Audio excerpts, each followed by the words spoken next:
Good evening and welcome to another hot episode of the Superfan Addicts podcast. I'm your host, Ray Showdog Frisbee, with my sidekick, Cody, and we got a show for y'all tonight. So buckle up, get ready, because here it comes. Cody, what you got for us tonight, baby? Hey, I ain't got much. I see Angel Ortiz in the chat. I was actually going to tell you earlier, I'm afraid that when I get my camera set up that they may recruit me and steal me on Bearded Browns. You know what I mean? Because I got a little thing going.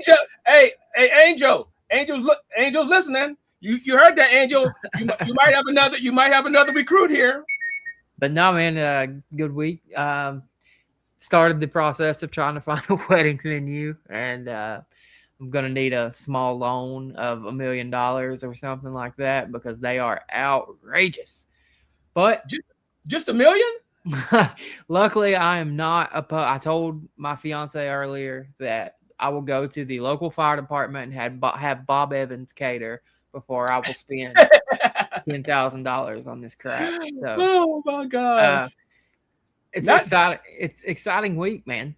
Don't you think? Oh man, between you got the college game coming up, you got the NFL playoffs going on, you got the possible drafts, because we know we Browns fans, we know where we're picking. So yeah, it's a lot of stuff that we got to unload and unpack. But I'm sure you're ready, right? And don't forget, we got people calling in as well too. So let's get it started. But I will say too, you mentioned knowing our draft picks. Our draft pick would have been a pick higher had the Chargers beat the Patriots. So we lost one draft position. If it'd been the 22nd pick, I wouldn't mind because I don't ever want to have that one again. But I would have liked to have had that 23rd pick. Instead, we get 24. I just did a mock draft, by the way, like 10 minutes ago. So hopefully we'll have time to get to that. Hey, we got plenty of time. I'm sure we're going to get to it because I know that was one of the topics that we were going to talk about tonight, mock drafts. I saw that on there and said, all right, let me do a new one. But let's start with, I'm not going to lie. I might have got my hopes up a little bit on the Harbaugh train. First and foremost, I don't know. I don't know the best approach for this because I think the Jackson Dart thing's interesting. Let's combine this kind of into one topic. Okay. He takes the job. Obviously, a lot of people are talking about Jackson Dart, Cam Scatterbo, Malik Neighbors, and the things that they have. I'm, for one, not really super totally impressed with Jackson Dart, but then again, I'm not impressed with anybody we have on our roster either. What are your thoughts, Ray, on Harbaugh to the Giants? Well, I just think that God bless the Giants, because I wasn't. I mean, if we would have got him, I wouldn't have been mad, but I wasn't all that high on Harbaugh. I just think at this point, get a young, energetic, somebody on their way up type of. It got to be an offensive guy too, because I think we pretty much got the defense, set. But if they decide to promote Schwartz to the head coach, then we definitely going to need a real young offensive-minded coordinator up in here. Yeah, I think if you were going to promote Schwartz, you might should have made him the interim. So a couple things with Harbaugh. I wanted kind of that leadership style. That was the main thing I wanted, and that's why I thought. And people said that Jimmy Haslam really wanted him. I see Alex Hampton here in the chat said his list of demands were outrageous. I'm pretty sure it was reported that that list of demands wasn't entirely accurate. Now, the money obviously ended up being pretty close to being frugal, but if Haslam wanted him, he would have got it, gave him the money. And as for who he has to worry about in that division, how about the Eagles, man? Like, when are we going to start talking about the fact that the Eagles are one of the best ran organizations in football right now? They're good every year.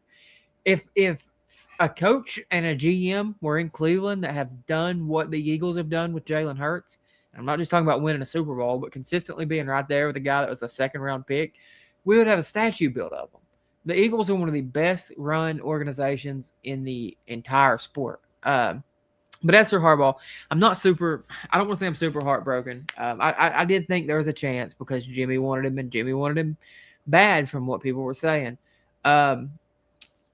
but maybe it's a better fit. Like I said, I think he's hitching his wagon to a Jackson Dart train that I'm not entirely sold on. So we'll see if Jackson Dart flames out, if they're willing to say, okay, here's what the problem was. It's Jackson Dart, not Harbaugh, and stick with him. With him getting older, New York media is a lot to take in. Yeah, there's going back to the chat here. George Malley says the Eagles are about to fall apart. Yeah, I believe it when I see it. You know what I mean? They took a guy second overall and then won a Super Bowl with his backup. They keep churning along. That's what good organizations do. We've been saying the Steelers are about to fall apart for 10 years, yet they played in a playoff game. Kind of. I mean, they were out there. Right. Hey, let's bring on the caller. Hold your thought. We're gonna bring on the caller to see what his thoughts are on the whole Harbaugh situation. Caller, you there? Yeah, I'm here. Hey, go ahead. State your name, where you from, and then tell us what you think about Harbaugh going to the Giants. Dave Watkins, Fairborn, Ohio. I wanted John Harbaugh, but I knew that we'd never get him. And the one thing that really stands out between our organization and the Giants is ownership. I mean, do all these guys want to come play for Jimmy Haslam? I mean, that's the one thing I see as a big issue is ownership. And he's going into a really good situation there with Jackson Dart, and then he's got Scatabo and two really good young players that's going to, change that franchise. So I never thought we'd get him. I was hopeful, but I never thought we would. Okay, that's fair. Angel says, do you think they would have promoted Schwartz what does it say? Would they have already promoted him if you thought that if they were going to do that, wouldn't they have already done it? I think is what he's trying to say. Well, I think, and I'm not sure, but check the guidelines, but I think all teams have to do a certain amount of interviews, I think. So, and if that's the case, they do, they're doing their due diligence. And they have to have one minority interview too, as well. Oh, and that too. I think it's two now. I think it's two minority interviews. Right. Well, the thing is, and you know what? We'll hold that off because that's one of the questions later on. Who do you guys want? Right. But yeah, no, I just think that yeah. Wish you well, Harbaugh, but yeah, I'm not mad. Yeah, for sure. What we got next? So what is, let's specifically ask our caller, what's his thoughts on if Jackson Dart had been taken by the Browns at 5, would Harbaugh be here right now instead?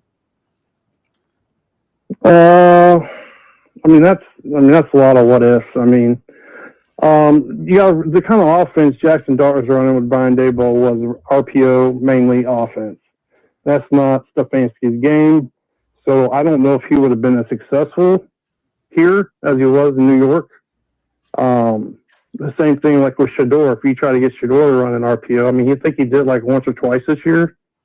But that's not his game either. So I don't know. I mean, that's a tough question. I'd like Jackson Dart coming into the draft. I really wanted us to get him. I thought that he might slip farther than he did. I didn't think he was going to be taken that early. So I thought there was a chance that we could have pulled it off and gotten him because I really did like him coming out.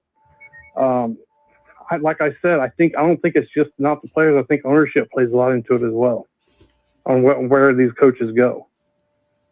Right. I mean, if you got a choice between a stable owner and Jimmy Haslam who's getting tips from homeless guys on who to draft and getting blowing that Deshaun Watson deal. That had to be mostly him. I mean, I don't have the facts, but I guarantee most of that was him. Oh yeah, hey, if somebody's cutting a 250 whatever it was guaranteed check, that was all of him.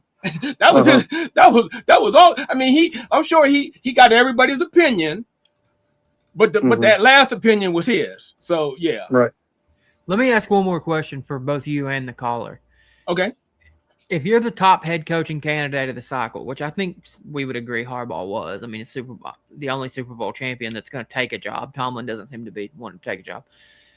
If you're the top head coach, what is more appealing to you? The Dart, Scatterbo, neighbors core or having the best defense in the NFL, even if it comes with maybe the worst offense in the NFL? Be non-biased. Look at it as if you're wearing Jim Harbaugh's hat, not a Cleveland Browns hat. What do you think? I was always raised and believed in defense wins championships. I mean, you look back to the 2000 Baltimore Ravens championship team, they had Trent Dilfer at quarterback. I mean, and they won that. Were winning that year because of their defense. Our defense put us in a lot of good positions this year that we should have won games that we didn't. I'm going to take the top defense and build our offense will be my call. Yeah. Because once you got one side set, right, your defense is set, right? Maybe add one or two players, and then now we can focus on the offense. Yeah, I kind of almost have to agree with that. I mean, if you got that shutdown defense, but let me. I hate to answer a question with a question, but I would think it would probably be the ownership and how much control and money, ownership, control, and money. I think those were the three main factors. But here's the one thing that no one has brought up. You have New York City is the mecca of advertising. That means he's going to make extra money doing commercials, doing this, doing that, because and if he turns New York into a winner, oh, forget about it. It's over. All I'm saying is we've got a quarterback who was not considered a first-round pick until we realized how bad the quarterback draft was, and then he went in the first round. We've got a running back who's white, by the way, who's coming off a really bad injury and at any moment could go missing because he gets lost because he's so dumb. And then you've got a receiver that's coming off a torn knee. Not that appealing to me. Not to mention the New York media. No, I'm cool. I want to get John Harbaugh likes the attention. He's an attention guy. You've seen that. I mean, so that might be part of the thing too. Like he wants all that attention. I mean, he needs that attention. That's the way he's built. Yeah, there's going to be plenty of it. Look at it too. Angel did ask if would John have interviewed and demanded his own GM? Would Haslam have given up on Barry after advocating? He would have tried to sell Harbaugh on Barry, I think. No. He don't have to. Remember, we got rid of DePodesta. Was that his name? Barry would have just slid up there, which DePodesta overseeing the GM, win-win. But we don't have to worry about it now because it didn't happen. But I think that if that scenario played out, that would have been easy. Yeah, I agree with that. So what we got next? I'm on fire. All right, we're keeping our same caller, or we? No. Yeah. We'll stay with you for a hot second. Okay. Actually, Lynn, I'm gonna touch on something that's a Cody edition real quick. I forgot. Last week I gave us a new little game. This is episode 34 of the Superfan Addicts podcast, and so keeping with the same one, I need a number 34 from the Cleveland Browns, and I will start because I was excited. You can't say Greg Pruitt. All right, go. I wasn't alive when Greg Pruitt played. Okay. I was going to say Ben Gay. Oh, that's a good one. 34 is my favorite number. Isaiah Crowell. That's a great one. What about the caller? Kevin Mack. Oh, come on. How did we forget that one? I didn't forget. Okay. I would have came around to it though, but yeah. Because Pruitt was the first thing that jumped in my head. So I'm wondering who 34 was before Pruitt. 34. What year? Would that? No. I was just trying to think of the 30 who wore 34 before Pruitt got it. Mike Howell, safety. Yep, that was way before my time, but I did have something for it. I did remember Ben Gay on my own, by the way. 34 was my favorite number, like my whole life. Ben Gay. Frank just putting us that Ben Gay passed away. I didn't know that. Obviously, when you're like, I think he played when I was like 9 or 10. The first year I ever went to a Browns game was in 2001. We had a guy named Ben Gay, and obviously I was really mature when I was 8 and thought it was funny. I'm 32 now, and I still think it's funny. But rest in peace to him. That really is sad. Mike Tomlin stepped down this week. Now, my first question when I heard this was, did you step down or did they say, hey, listen, Mike, time to go? Oh, the second one. But they retain his draft rights, and if a team picks him up, they have to trade for him, similar to what Sean Payton did with Denver a few years back. So, Ray, what are your thoughts? And caller, you guys can decide who goes first. Really good one right here, Ruben Drones. What are your thoughts on Tomlin piecing out of Pittsburgh? Well, here's the thing. There was a great faction of Steeler fans that was ready for him to go. But I mean, all I'm gonna say is be careful what you wish for, because y'all had 500 seasons the whole time he was there. Man, I mean, of course you're gonna want more, but man, I'd go for 500 seasons for 19 years. No, I definitely agree with Ray on that. We haven't had, I'm now 45 years old, and I've not seen very many great seasons besides like the 80s. So I would definitely be careful what you wish for, just like Ray said, because they're going to bring in somebody new. It's going to change the complete philosophy of that team, offense and defense side of the ball. They're going to want their own guys in there. So it's going to be a totally different team we see next year. I strongly believe that it's going to be a totally different Steelers team, regardless of who they take. The only person I could see them hiring as a head coach that kind of has the same kind of defensive mentality like Tomlin would be Brian Flores. If they get him, I still think they'll have a pretty good defense with the offense side of the ball, which they've been struggling with for since Ben Roethlisberger left. So that's the only I would see them starting a good strong defense if he gets the job. Hey, quick question: Didn't Brian Flores and Tomlin, didn't they come from the same coaching tree? What's his name down in Tampa? So, yeah. I believe so. Yes. Well, Okay. regardless, they just coached together a few years back. Like Flores took the linebackers, I think, in Pittsburgh, 2022. So. Oh, okay. Now, was that after Miami, or was that? Yeah, before? that was after. It was directly after. That's when he had sued the league, and everybody was like, "Well, he's gone in the league." So Pittsburgh, being smart, kind of picked him up as a defensive analyst and a linebackers coach. Now, I'm sticking with Tomlin here for a second, and I do completely agree. I think Flores is the slam dunk for them. A lot of people were emotional, man. Some of the news today, I don't know if you saw this, was that Aaron Rodgers was emotional, kept telling him he was sorry as if it was his fault. A lot of the players, man, you took it as it was like a funeral vibe, whereas Pittsburgh fans kind of rejoiced. What are your thoughts on, the players' reaction to him stepping down? All the talk that I've ever heard out of Pittsburgh is that Tomlin was a player's coach. So I wouldn't expect anything less, to be honest. Yeah, I agree. Just to touch base on Harbaugh real quick, I saw the same reports from players coming to his office after it happened too. Sure. With Harbaugh, just bring that up too. But yeah, Tomlin was definitely a player's coach. The players that played for him loved him. I mean, I never heard or seen any player badmouth Tomlin ever. Even after they left the organization, I never saw anything or heard anything like that. So, I don't know. I didn't hear too many crying over Stefanski. I know that much. You had a few guys come out, the weekend leading up that said like Joe Patonio was one of them, saying, hey, we need to keep him. He's a good coach, and blah, blah, blah. There's a few that came out, but I didn't hear anything about afterwards. We're talking about tears here, man. We're not talking about came out and said, I like the guy. Yeah. We're talking about, they said Aaron Rodgers was sobbing hysterically. All right. That's a different story, It's funny, though, because you don't realize how fast time goes by. I am 32 years old right now, and I think Tomlin has been the head coach of the Steelers since I was like 14 or 15. Like, where does the time go? And obviously, I remember Cowher being the head coach, but it feels like a lifetime ago. So I can't imagine, being your age, right?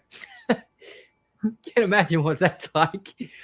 So wait, Angel, why are we going to miss Kevin? I'm curious. Yeah, please tell us more. If to me, we would miss Kevin if we couldn't get a guy in who was an offensive guy or a good leader. I feel like you're almost certain to improve on what you were lacking with Kevin. Hell, if we can get an offensive guy that can get us to the 15th ranked offense, we may win a damn Super Bowl. What do you think on that? Like, because when you look at these guys, the guys we're talking about as fired coaches, Tomlin and Harbaugh specifically, Harbaugh won with Joe Flacco. No one ever claimed Joe Flacco was a great quarterback. They said Joe Flacco was a good quarterback. Now, Lamar Jackson comes along and everybody's like, yeah, Lamar Jackson's great. We've never seen Lamar Jackson play for a coach that maybe isn't as good of a coach. Meanwhile, Tomlin took a young Ben Roethlisberger and won, what, 2 Super Bowls? Or was Tomlin only the coach for one of those? He only won one. Okay. Won a Super Bowl. And Roethlisberger played like shit in those Super Bowls. Like he wasn't great. And later in his career, when Roethlisberger started being a statistically productive quarterback, the Steelers weren't winning anything. You know what I mean?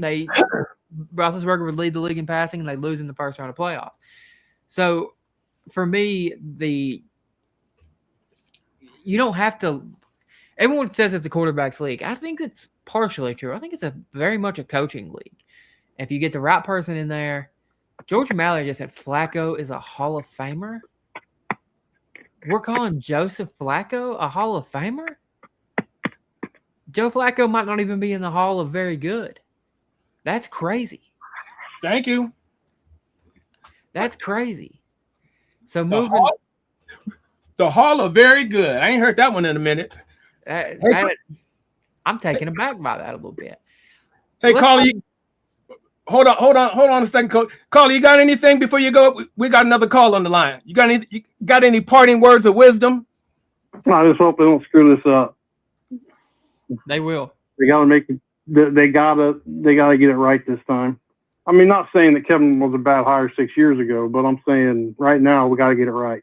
If we don't get it right, then we're going to be in another 4-year misery before they get another coach. So that's all I got. I agree. Thanks, guys. Hey, thanks for calling in. While I have this conversation, I'm going to ChatGPT to ask it to compare Joe Flacco to the average Hall of Fame quarterback, and we're going to see how not Hall of Fame he is. So let's go ahead and talk a little bit about Harold Fannin Jr. We touched on it last week. 16 games, 107 targets, 72 receptions, 731 yards, 10.2 yards per catch, 352 yards after catch, which is my favorite part of his game. 6 touchdowns receiving, 1 touchdown rushing. It seems like in the late it seems like in the late rounds, the Browns found a gem. What are your thoughts on the season we just saw from Harold Fannin Jr.? Man, hey, Fannin is the truth. I mean, and hey, he's doing a signing Tuesday in Canton at the Belden Village Mall. Make sure you. Hey, I already know it's going to be packed because he had one of the better tight end seasons that we've seen in a while. Yeah, and he's local, right? Isn't he from Canton? Yeah, Canton, Bowling Green, Cleveland. He ain't moved out of Ohio. Yeah, he's a player. George Malley says Kurt Warner versus Flacco. Who do you take? Kurt Warner. Like I said, I'm going to get ChatGPT to analyze this and pull me the stats. Well, hey, hold on. Kurt Warner, that's not fair because Kurt Warner is a Hall of Famer. So you can't, that's not really a good comparison. Yeah, I mean, I don't think Flacco gets in the Hall of Fame, but that's just my personal opinion. And furthermore, one of the biggest things you'll see, if you're going to be in the Hall of Fame, shouldn't you have been one of the best players at your position for at least a couple years, wouldn't you think? Exactly. Joe Flacco has, to my knowledge, never even made the Pro Bowl. Really? He's never been an All-Pro, and according to his Wikipedia page, he is a Super Bowl champion, a Super Bowl MVP. I do not see a Pro Bowl selection listed on here. Let alone All-Pro. I don't know that he's had a regular season MVP type season. Was there ever a stretch that Joe Flacco was a top 5 quarterback in the NFL? I don't remember that. I mean, I don't even think his Super Bowl year, he was a top quarterback. I don't believe, because that defense is what. Whoo, that defense was a monster. Yeah, I mean, he had, we say Linsanity run where he was just really good for a few games. Yeah, his 2012 playoff run was elite. 4 games, 1,140 yards, 11 touchdowns, no interceptions. But, I mean, we've seen a lot of guys. Brad Johnson had a nice run to win a Super Bowl. Hold on a second. Okay, so you got Flacco. See, when I think of those guys, I think of Dilford, Flacco, and Nick Foles. There's one other one that I can't think of. That was good. That was good at the I can't. It'll come to me. But there's been a few quarterbacks that probably weren't all pro status and they won Super Bowls, or they were on Super Bowl teams, however you want to slice it. Hey, I think we got another caller here. Caller, you there? Yeah, how you doing? Hey, state your name. Where you from? Dale Kimbrough. I live in Maryland now, but I'm originally from Youngstown, Ohio. Wait a minute, the Daryl Kimbrough? The Daryl Kimbrough. That's right. Okay. All right, what we got next, Cody? Well, first, I want our caller's perspective on this. Is Joe Flacco a freaking Hall of Famer? Caller, you hear that? No, I don't think Flacco is a first ballot Hall of Famer.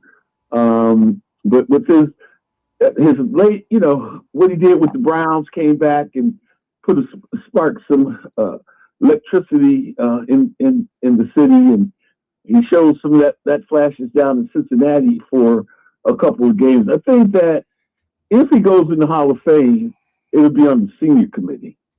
Well, here's the thing, though. Did you know he never went to a Pro Bowl? How you getting in the Hall? No. Clay Matthews got like 8 Pro Bowls, and he ain't in. And obviously they play different positions, but it's like you would think that at least he would have had a handful of Pro Bowls. The one thing that he has that Clay Matthews doesn't have, Super Bowl. He's got a ring. But will you say he put the team on his back and won the Super Bowl? No, because they had that shutdown defense. Yeah, they did. Yeah, and he played within the system. But he was better than Trent Dilford. Okay, and he ain't in the Hall either. No, he won't. It's not even considered going to the Hall. But Flacco was in. He played well within that system, and so I think that that he'll possibly be on. Put it this way, he'll be on the ballot, but it'll be if he gets in, it'll be with the senior committee. I don't know. By the way, Clay Matthews Jr., 1-time All-Pro, 4-time Pro Bowler, 4-time combined tackles leader. Obviously, Flacco never led in a statistical category. So that's 3 big Hall of Fame. That's something they look at as guys who were the best in their league at their position for a couple years. Also, someone here in the chat said he won a Super Bowl. Chase Daniel has also won a Super Bowl. Who gives a shit? Now, granted, yes, Flacco went out 5 games of his life. And what wide receivers did he have to throw to? I'm not disputing that, but at some point you've got to at least make a Didn't he have Jamal Lewis, though? I think it was before him. He had Anquan Bolden, I think, for a little bit. So Anquan Bolden was with the Ravens, and you're right. Jamal Lewis was drafted out of Tennessee, and he played on those teams and had a cup of coffee with the Browns. Yeah, he did. I actually asked ChatGPT. I asked ChatGPT to find me 5 comparable statistical quarterbacks of Joe Flacco throughout his career. It picks Andy Dalton, Kirk Cousins, Matt Schaub, Alex Smith, and Carson Palmer. None of those guys are Hall of Famers. He's just Andy Dalton that had 5 really good games and won a Super Bowl. And by all means, that's great. He will be heralded for that for the rest of his life, just not as a Hall of Famer. He has a ring. He's not going to get a gold jacket for it. That's kind of how I feel about it. Like you have, and I hear the same argument with Frank Gore. Frank Gore was great for a long time, but he was never a top 3 running back. It's just the way it is. Anyway, back to our. Here's the thing. How many Super Bowls have Jim Plunkett has? 2, at least 2. I know. Stand by, because that was before my time. And he ain't in the Hall. I know the caller remembers Plunkett. Oh yeah. I remember. Plunkett's a 2-time Super Bowl champion and a Super Bowl MVP. And a Super Bowl MVP. As well as a comeback player of the year, which Flacco also has, and AFC Rookie of the Year in 71. Also, no All-Pros, no Pro Bowls, which I don't know if they did the Pro Bowl then. I don't know how long that nonsense has been around. But so, yeah. I wanted to ask the caller, what was his thoughts on I have a hard time hearing the names when they say their names. Did he say his name's Daryl? Daryl Kimbrough. Yeah, Daryl Kimbrough. We just call him not ready for the primetime news man. All right, first and foremost, Daryl, it's the 34th episode of the podcast here. Give me a number 34 that played for the Cleveland Browns. Well, one of the Pruitt brothers, not brothers, but Greg Pruitt, yes, sir. was number 34 for the Browns. And then, if I'm not mistaken, he was a defensive back back in the 60s. Mike Howe was his name? Wait. He was watching the show. He heard that answer. He ain't slick. No. Mike Howe, number 34, because that secondary that the Browns had on that rubber band defense was, you had Erich Barnes and Ben Davis, Ernie Kellerman, and Mike Howe. So that's when I grew up, when I first started watching. So I remember those guys, because the Browns didn't have a good defensive line, but their defensive backs were pretty good. Yep. So those were the two, Greg Pruitt and Mike Howe. Those are good picks. I like those. They're both pretty good players, but anytime you can go back to 65, I'm here for it. Darryl, what are your thoughts on the season that Harold Fannin Jr. just had for us? I think that we might have another Antonio Gates. Gates, he played at Akron, but Gates was a basketball player and turned into a Hall of Fame tight end. We got a homegrown kid here out of Canton, and he had really a great season. He actually, it was a steal to get him, and I think a lot of teams now are smacking themselves in the head and saying, "Boy, how did we let him get by?" I think that he's going to be a tight end that could, as you can see, he can stretch the field. And he'll give the Browns some flexibility in terms of if they can get some wide receivers that underneath stuff, or he can stretch the field. He's going to be, we may be looking at a Hall of Famer there. We got a long way to go, but I think they got a great pick with him. Yeah, I like that. I was actually looking to see how the size similarity between Antonio Gates. How big is Harold Fannin Jr.? Do you guys know? I think he's only like 6. I think he's only like 6'2", I think, but I'm not. He's listed 6'3", 241. Gates 6'4", 255. So a little bit bigger, but that's interesting. George Malley says. Just remember, that's rookie weight. Yeah, 100%. He'll get a full off season. Get that food, get that real food in him, and not that college food. Although he's probably got his little paycheck now, so he's probably eating good anyway. But yeah, once they get that full off season, it seems like once they come back like Cock Diesel kind of looking. So I feel like the entire NFL overthought it too with Harold Fannin, because he led, if I'm not mistaken, all receivers and in receptions in both yards and receptions for all of college football. Like, sometimes I think you just got to quit overthinking things. Like, but the most impressive part about his game for me, he catches the ball and he turns into like an old school fullback, man. And it's nice to watch. Like, I remember watching Mike Allstott when I was a kid, and it kind of, maybe not that fast, but it kind of reminds me a little bit of an old Mike Allstott or those old clips that I saw. And then, you know, I'm in a big high school football town. We still run like the flex bone kind of, and he runs the ball like an old fullback, man. I really, really like it. Well, I've seen him mature from during the season.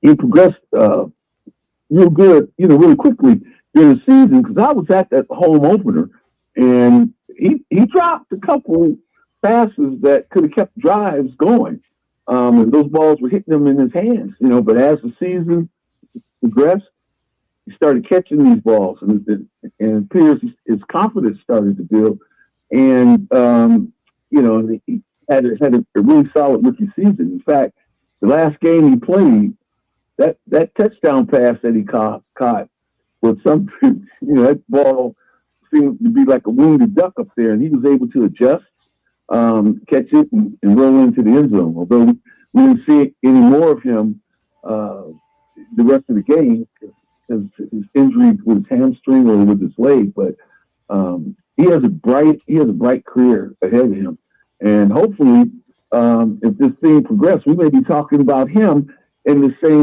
same sentence with Ozzie Newsome. You know, you mentioned that he dropped a few in the first game. I think that after watching the season, he might have dropped those in the first game because they were the first balls that had hit him in the hands all year. In practice, he wasn't getting balls that actually were thrown to him. Yeah, well. Yeah, I like that. I like that question right there, Ray. Read that. So no, I seen it and I was like, no, well, that was probably part of it, his success, but I don't think they were going to re-sign Njoku. And the reason I know because he kept saying, I want to be here, I want to stay here, and I was like, okay, you putting a little bit too much on it. So yeah, I don't think you're going to be around. But when you got a young kid like that, it makes the older veterans expendable. Well, James Frank came in and said, I think Njoku was genuinely hurt this year. The guy showed up week 1 looking like he was pregnant. Now, listen, he may have got his feelings hurt over the whole situation, but I think the Browns were completely content to keep both Njoku and Fannin if they could, if the season had worked out. But with the success Fannin had, there's just no sense in running Njoku back. What do you think, Daryl?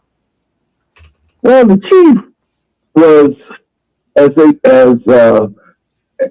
Show Dog sometimes call me, almost, and and the Chief was almost the easy, consistent catches that he should have made.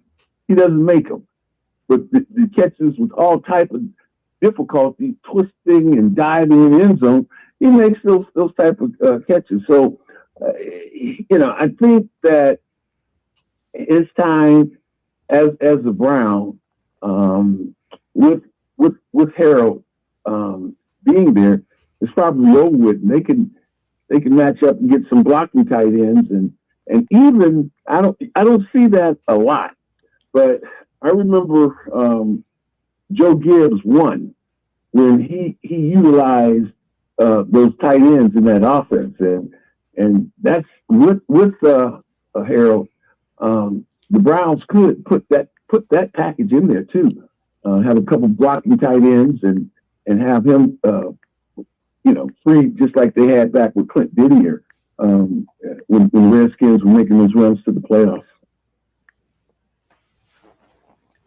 Yeah, I mean, I always like the 2 tight end sets. I was hoping to see more of it this year. Unfortunately, just didn't work out with Njoku coming in pregnant and things like that. So, we're keeping our same caller here, Ray? Keeping the same caller. I like to give him at least two good topics to kick it around with. All right. Well, we'll move on to the next one, and I'm gonna put mine on the screen. Out of all the candidates out there for the Browns head coaching position, who do you like? Well, I'll go first. So I think with Harbaugh gone, I think the smart move would probably be promote within, move Schwartz up, and bring in a young offensive coordinator and call it a day. Oh, well, I'm sure you'd have to bring. Well, I would let if Schwartz is the head coach, I would let Schwartz hire his offensive coordinator. But yeah, that's the route that I would go. I would go Schwartz then, because I guess for me, I don't know enough about a lot of these guys, and the way they talk about him is, I'm like, man. But they're saying he's the next hot thing, but he's never called plays. He's never been an offensive coordinator. So I'm like, well, how's he the next big thing? But Schwartz, stick with Schwartz. Don't overthink it. Schwartzy. Darryl, what do you think? My pick would be Brian Flores. Why? Because opening day next season, our quarterback's going to be Deshaun Watson. And one of the biggest issues that disagreements that Brian Flores had down with the owners in Miami is that he wanted Deshaun Watson as their quarterback. And I can't pronounce his name. What's Tulu? Whatever his name, the quarterback is, that they eventually benched. Tua, yeah. Brian Flores wanted to bench him then and pick up Deshaun Watson. So I really think that Watson's going to be our head coach next year. I mean, not head coach, but the starter coming out of camp. And Brian Flores would be a great fit for him. Plus, let me interject something real quick, caller. So we run a 4-3 defense, right? Yeah. I'm pretty sure Flores runs that 3-4. So we'd have to pretty much scrap the whole defense and start all over again. But then again, I could be wrong. But I'm pretty sure that Flores comes from that same 3-4. Yeah, he's a 3-4 guy, 100%. Yeah, so that's the only thing that I like to pick, but not if we got to scrap the defense, because I mean, the way it is now, we just need to fix the offensive side. Add a couple more defensive pieces, we should be good. So yeah, I don't want to mess with the defense at all. And I have another interesting scenario that has never occurred. But Chuck Noll was a Brown. Bill Cowher was a Brown. So how about repaying us and Mike Tomlin become a Brown? We gave them 2. You can have 1. With Mike Tomlin. First of all, Tomlin got a career in sports broadcasting, so I don't think he's going to be in any hurry to run back out on the field. That's just my personal opinion, because they're talking about he could pretty much command any number that he wants if he wants to go up into the booth. So and Tomlin comes from that same 3-4 tree.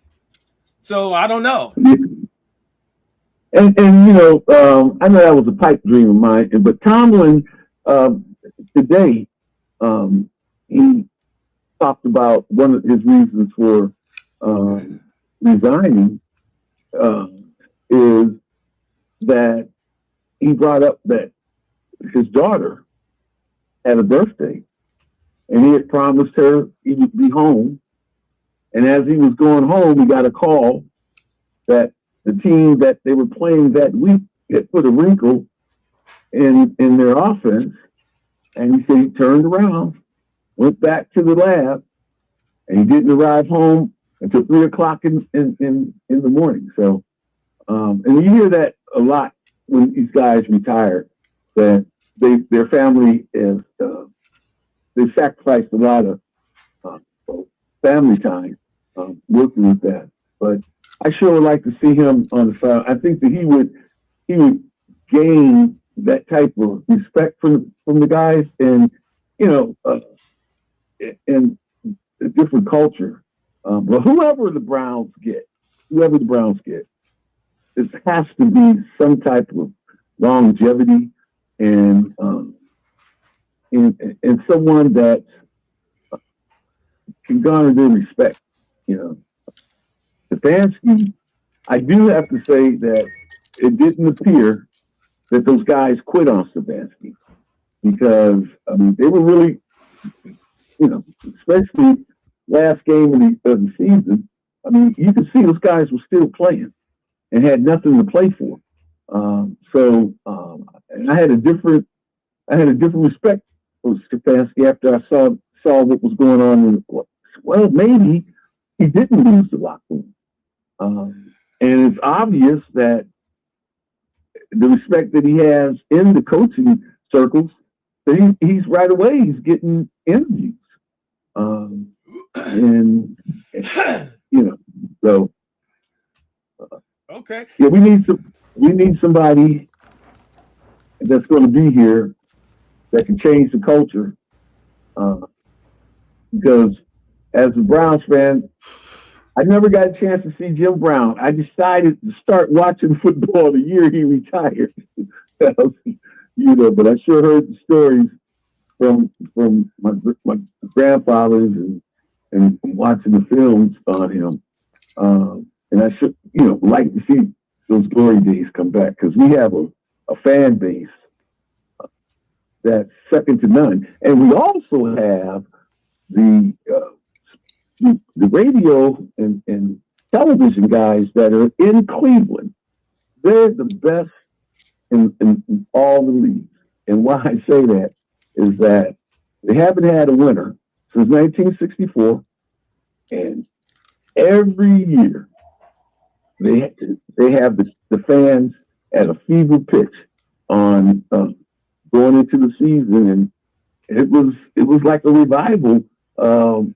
You know, at the Cincinnati game, the opening game this season. It's always like that. And, always like that. So Cody, who do you like? So I'm not gonna lie, I wanted a guy like Harbaugh. I wanted somebody that was a tough-minded defensive first coach. But as I was talking about earlier, I feel like all it takes is to get to a top 15 offense and we have a chance to make a playoff run. I think it's a coach's league, and I think you've got to take swings. I really like I don't know exactly how to say his name. I think it's Schulhaas from the Rams. I like Shula from the Rams if they are going to go the defensive direction. But, man, the internet has really sold me on this Grant Udinski kid. I saw some clips of him. He's a young, kind of energetic, kind of reminds me of – I know everyone keeps saying the Sean McVay. I'm not saying because he hasn't called plays and done – but just the fire that he seems to have reminds me a little bit of that. And it seems silly, but I was worried a little bit about him being a younger guy. I was like, man, imagine a younger guy kind of come in and command that football team.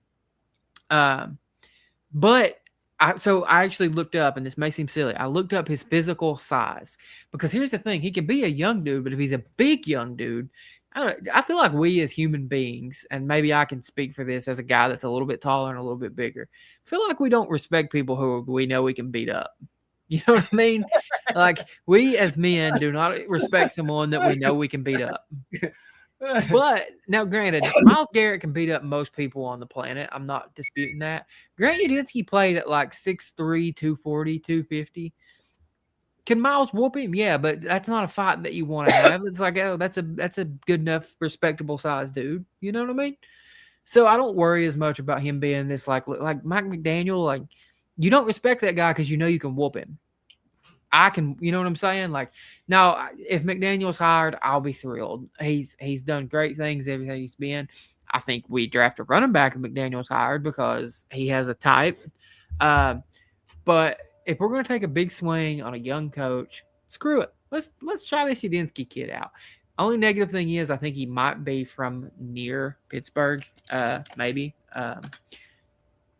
He's from Pennsylvania regardless. I don't know where Doylestown is, if you guys know. But yeah. Doylestown? Yeah. Yeah, it's on the way. It's off. It's right off the PA Turnpike. I've seen the signs. Yeah, I mean, Yeah. When I'm driving to Maryland, I always see Doylestown. it's just crazy to me to say he's young, but you know he'll be a really good hire in a year or two. Well, screw it, hire him now and be patient with him. Um, if you think this is the guy, then by all means, we're talking about a guy whose college playing career ended in 2018. So like George Melly said Pittsburgh is hiring him. I don't think that's the Steeler way, but hell, maybe it is. Maybe they do see a guy that's, like I said, a young, energetic, fiery, young dude that's going to be the hot name in the cycle in 2 years. Well, hell, try it. You know what do you have to lose? Worst case scenario, he blows. He's horrible, and maybe we get Arch Manning or Dante Moore next year. That'd be fine by me. So there's a lot of people I would be cool with. You know, there's I'll say this. It's a short list of guys that I would be disappointed with. I'm getting to be that way with Jim Schwartz, even though I hope he's still the defensive coordinator. I'm getting to the point that at this point, I feel like you wasted time when you could have just promoted him, and you probably should have done it in season. But nevertheless, yeah, screw it. Take a big swing at Grant Udinski, young dude. He just turned 30. When I say he just turned 30, I mean 3 days ago. He was 29 a week ago. Angel's pointing out he has a track record with quarterbacks. He worked with Sam Darnold. He had a great year with Trevor Lawrence, and they all speak glowingly about him. And a lot of times you'll interview another team's offensive coordinator, and people on Twitter, people in Facebook comments will be like, yeah, you're going to want ROC, take him, because they think he sucks. They're like, man, we don't want that guy. Think about us. Like, we wouldn't have cared if somebody interviewed Tommy Rees because he didn't prove anything to us. He's been heralded as the next big coaching prospect for like 5 years now, and I don't know why. All the Jacksonville fans said, man, do not take this guy. They do not want to lose Grant Udinski. So they seem to know the value that this young kid has. So yeah, screw it. Take a big swing. So quick question. What is his official title or position? He's the offensive coordinator. He just doesn't call plays. He's an offensive coordinator. Oh, kind of like what we had until Stefanski had to give it up. Yeah, but it didn't get any better when Stefanski gave it up. Yeah, but I guess my question is, if he's never called plays, if we hire him as the head coach, he'll pass that on to his offensive coordinator, or because Stefanski. Well, no, I take that back. Stefanski called plays 1 year before we hired him as head coach. Let me ask you this. Would you take Dan Campbell from the Detroit Lions right now? Absolutely, not even and not looking back. He ain't never called a play in his life, brother. He was a tight ends coach when they hired him. But I think for him, he's more of a disciplinarian kind of thing. Sure. But no, and that's a great point. What's to say that Udinski wouldn't bring somebody in to effectively call the plays? He oversees the offense.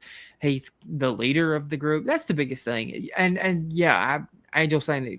I think we're overhyping play call. Yeah, it's good if you could have a guy that's a gifted play caller, but how many of those exist in the league? Ultimately, what your head coach has to be is a leader.